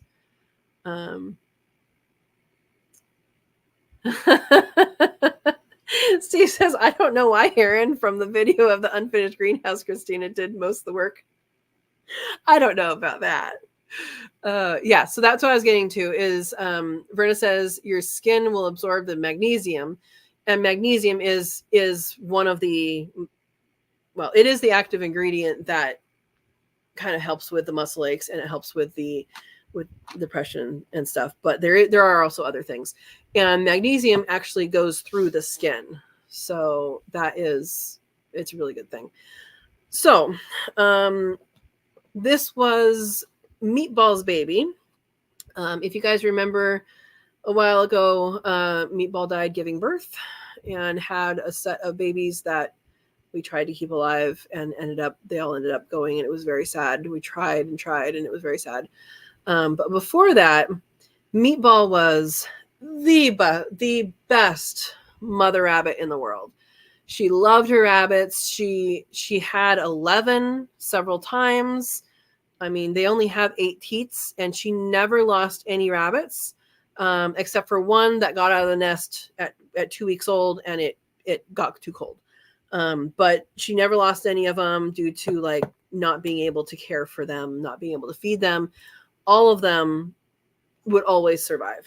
And she was the best mama, and she loved them. You could just tell. She would snuggle up against them, and she'd be like, she would get her nose right underneath them, and her babies would groom her back. Not her back, but she would groom her babies, and her babies would like groom her back. And really, really good. But they used to have hay baskets inside of the hutch, and it was made of wire. And one morning I went out there, and there was a baby rabbit that was hanging by its back foot from the hay basket. I have no idea what happened. It must have jumped. You guys know who raised rabbits. They jump very uncontrolled when they're little. They don't know what they're doing. They're just on their springs and they go up. And it jumped all the way up and, somehow got itself stuck. And Meatball had poop all over her back. She had pee all over her back, and the baby had poop, all over itself. She must have been underneath it trying to keep it up for a really long time. I don't know when it happened sometime overnight. And anyway, I got the baby down, and it was old enough. They didn't have a nest box in there. I don't remember how old, but you'll see how big they are in the video. And they're supposed to be like this, and it was dragging it like that. It was it could move, but it was dragging. And I was like, that must be a broken ankle. That's all I can think of. It's broken ankle. And I was heartbroken. Yes, they are for meat, but I like them to have a good life before they pass. And it to only be one bad moment, not even a bad day. And, it's very quick. And so I want them to be healthy and happy when they're growing up. And what happened is I took it inside. As I said, I was currently nursing my own sprained ankle, and decided to give it a bath in the sink, a Epsom salt bath in the sink. And so I did that, and I massaged it and all that. Before I did that, I actually looked, and I felt, and I didn't feel anything broken. I didn't feel any, it had full movement. I could move it. It didn't feel broken. I didn't feel any things sticking out. I kept comparing it to the other leg. And I thought, well, I'm going to try this. If it doesn't work, it doesn't work, but at least I tried. And so I did that. I let it soak in there. I think I did 20 minutes. I think 20 minutes is what they say for the magnesium. And I dried it off. I massaged it. I gave it little exercises. I did this several times. And it actually worked. When it was time to move everybody over into the grow out pen away from Mom, I think I might have kept it with Mom for a little bit. I don't remember if I did or not. But then I moved it over, and the way the grow out pen works is it's double decker. We didn't have an issue with them pooping and peeing on each other until this year. They all knew the bathroom was on the ground floor, but all the food and the water was on the ground floor. So I wasn't concerned that it wouldn't do well. I just figured it would live its life on the ground floor and probably wouldn't go exploring. And so it actually got to the point where I didn't know which one it was. And that was really, really good. And it speaks to how awesome Epsom salts really are. And, massage therapy, exercising it and all that. Like, I spent a lot of time on this bunny. So let me show you a clip, and you guys can see what happened. And Hurt Baby Bunny is the name of it if you want to watch the whole thing.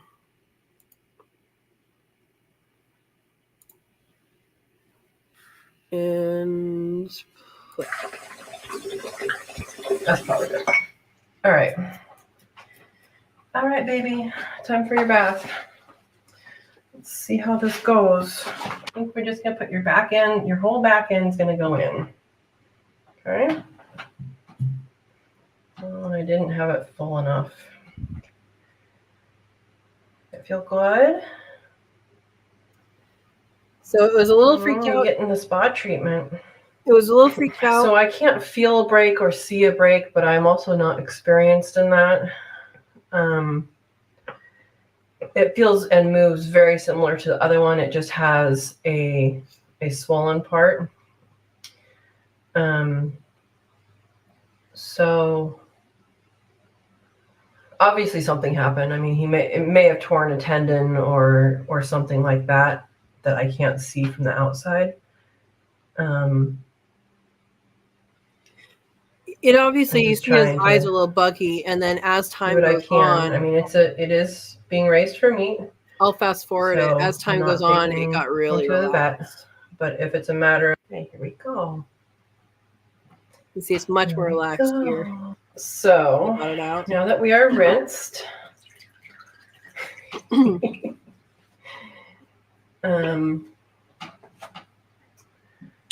am going to plug in this heater that Manuel has. You're drying it in front of the heater with a towel. If your towel dried first, that was good.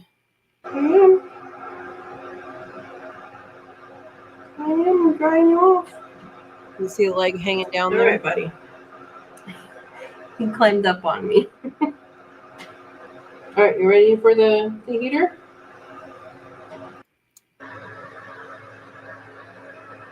What do you think? Can you push? Can you push? A little physical therapy trying to get it to push. I'm really not sure.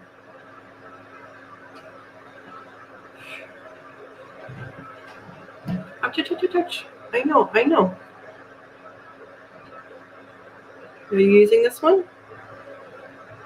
He's moving it. Are you using that one? Not quite. You can see how it would drag it behind. Oh, you don't need to be by the toothbrushes. Oh, can you get it under you? Can you get it under you? Kind of. You kind of can, can't you? All right, we're going to do salt baths with you.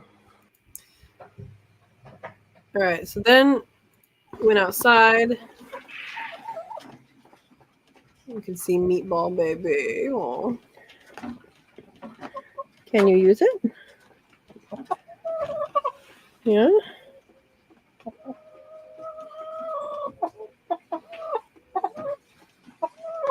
Trying to show you how it drags it. I want to see you walk. Yeah. You still gonna drag it? Do we need physical therapy? So it was a very sad situation where it would drag it, and I would try and put it back. I mean, I spent a lot of time, putting it back. And salt bath. Yeah, so do another salt bath. And it was up the ramp. Oh, and you're even scratching with your hurt foot. Yeah, it actually was completely fine at the very end. So that was pretty cool.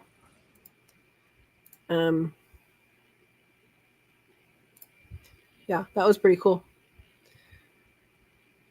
All right, let's scroll up here and see. If you want to see the whole video, it's the Hurt Baby Bunny video. Actually, I should just put the...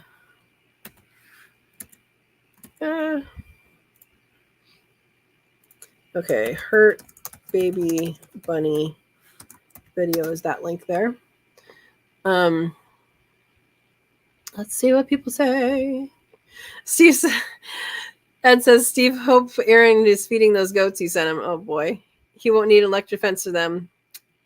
Need some kind of pen or they will poop all over his desk. Oh my gosh. Aaron says, Ed, all those goats ate my reports at work today. I blamed everything on Steve the entire day, and I can tell you no one at work is happy with this Steve guy. Oh my gosh. I can send them to you, but I can't raise or train them for it too. Yeah. All right. Just ordered another box. Another box of tea? Cool. Maybe. It says probably had massive muscle strain. Yeah, it's something that it healed. It healed over, I mean, it was many weeks before it healed, but it was good. Aaron says, have a great night, everyone. Congrats on your 2-year anniversary, Katrina. Good night. Congratulations on winning. We'll be sending that over. Or no, you don't get that one. Verna gets that one. Congratulations to Christina on winning. All right. Everybody's saying good night. And after that, we ate them. Yep. Yes, we did, Steve. I don't actually know if we ate him or her. I didn't actually sex it. Or if somebody else did. But yep. But it was as healthy and as happy as we could make them. For sure. So I'll share a little bit of the other video, which was named Epsom Salt Bath for Mr. Quail. Epsom Salt Bath for Mr. Quail. And that's the other video.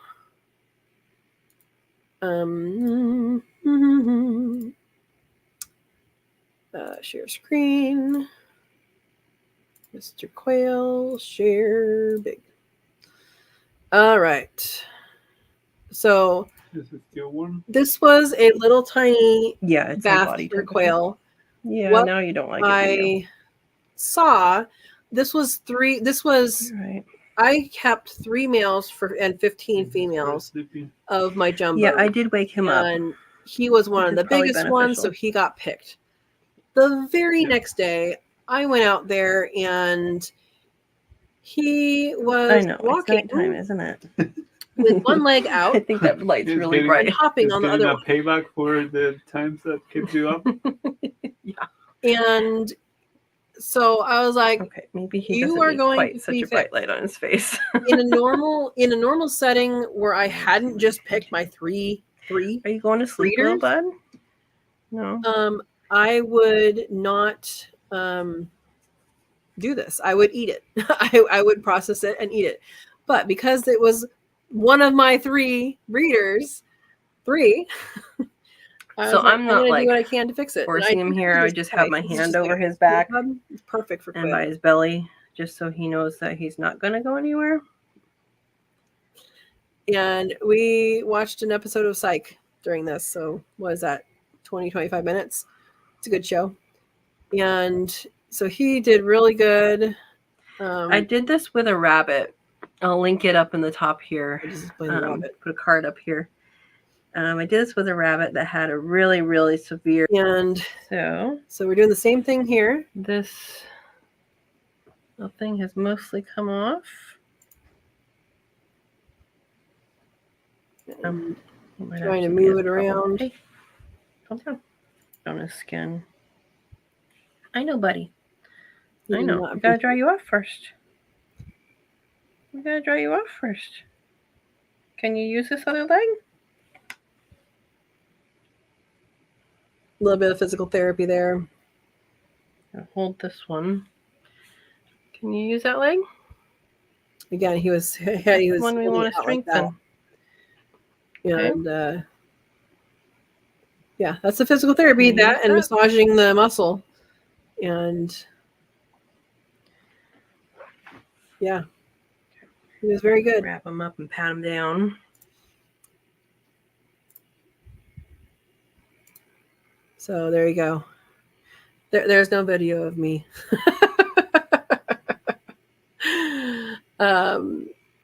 Ed says, great show. Good. Yeah, I figured I'd have questions that I can follow up with the videos. And I was going to ask about Parmesan, but we already talked about that. Maybe I should have. Maybe I should have just kept my original thing. So yeah. Anyway, so I appreciate you guys. Thank you for joining for this 2 years. 2 years.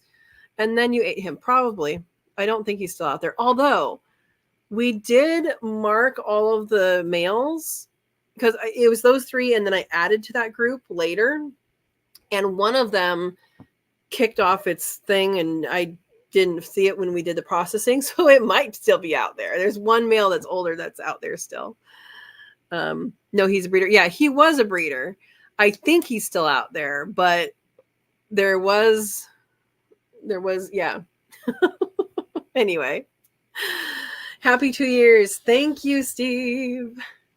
Yeah, I appreciate you guys. And if you guys want to share this around, tell people about the Friends and Sow and Tare Facebook group and all of that. I want to make sure that people are, engaging and doing comments and doing all these things and talking with each other. And I enjoy the community. And then also just have fun with it, right? I mean, I have almost 2,000 people. That's when you start getting paid. I'm hoping to get there maybe by the end of the year. It's going to be a push if I do that. It will be good. It's good no matter what. I enjoy doing these. I've been enjoying doing these for 2 years. So the lives we didn't start right away. I probably should have started right away, but I didn't. Anyway, I'm going to say goodnight because it is 8 o'clock. Unless you guys have anything else you want to say, go ahead and say that. Buster says, congratulations on 2 years on YouTube. Thank you, Buster. And Ed says, have a great night, all. Happy 2 years. And you skipped. And many more. Thank you, Ed. Have a good night. Rita says, have a blessed night, everyone. You as well. And Ed says, you need those watch hours. I do. I also need watch hours. I need like 400 and something. 500. Somewhere around there. It starts over every day. That's the thing. Watch those videos. Val says, good night, everyone. I'm going to try and sleep now. 4 a.m. Oh my gosh. Thank you for staying on, Val. That is dedication. Thank you. Thank you. Have a good night.